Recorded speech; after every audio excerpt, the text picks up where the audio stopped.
My name is Aaliyah Antrobus, and I argue before this body that New York City's neighborhood-based school attendance zone policy denies students an equitable education, reinforces racial and economic segregation, and violates the Equal Protection Clause of the 14th Amendment and Title V of the Civil Rights Act of 1964.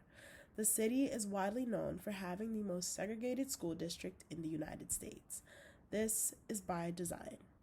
As a result of historic discriminatory housing policy, attendance zones don't just reveal neighborhood segregation, they reproduce it in schools.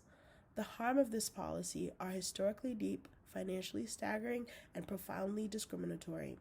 A report from Available to All revealed our modern school attendance zones directly overlapped with racist, federally drawn housing redlining maps of 1938. This means that the invisible boundaries dictating where 5-year-olds go to school today were engineered by segregationists nearly 90 years ago. The financial consequences of keeping these maps are devastating. Because zoning anchors schools to wealthy or low-income real estate, the lowest poverty zones in the city bring in a massive $437,000 in private PTA funding, while schools in the highest poverty zones scrape by on just $25,000. This hyper-segregation ensures that Black and Hispanic students in New York City attend schools that are less than 10% white, while a staggering 89% of white students are completely insulated from those same classrooms. These numbers translate into real human wreckage. The consequences are quantifiable. Our Black and brown students are intentionally funneled into schools with larger class sizes, fewer advanced course offerings, and less experienced teachers. These are the exact structural barriers that decades of research identifies as a death sentence for academic success.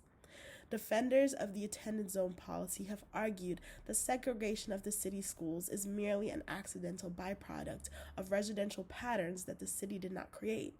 New York City's residential segregation was no accident. It was constructed through government-sanctioned redlining.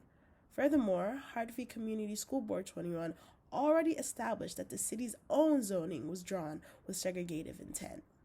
The city cannot claim neutrality over a boundary system built on its own discriminatory history.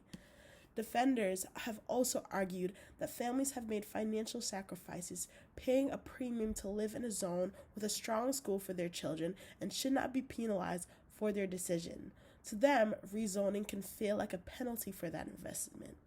One family's residential investment cannot justify a policy that systematically denies equal opportunity to thousands of other children. Additionally, these investments are only possible through systemic advantages like credit, access, and wealth that not all families share. The question is no longer whether reform is required, but what the reform will look like. The city should replace its current zoning policy with the controlled choice model adopted by District 15, a system where families rank their preferred schools. Each district set demographic targets, ensuring each school reflects the broader community. For high-demand schools, the district will reserve seats for low-income, out-of-zone students. Reform must be paired with equalized per-pupil funding and strict PTA fundraising caps so that integration is not just shuffling students around still unequal schools. The responsibility for this reform belongs to the institutions that already control it, the New York City Department of Education and the school's chancellor. They possess the existing authority to redraw zones and implement the model citywide.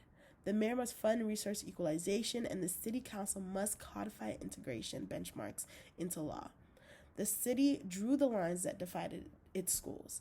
It is past time to redraw them. Thank you.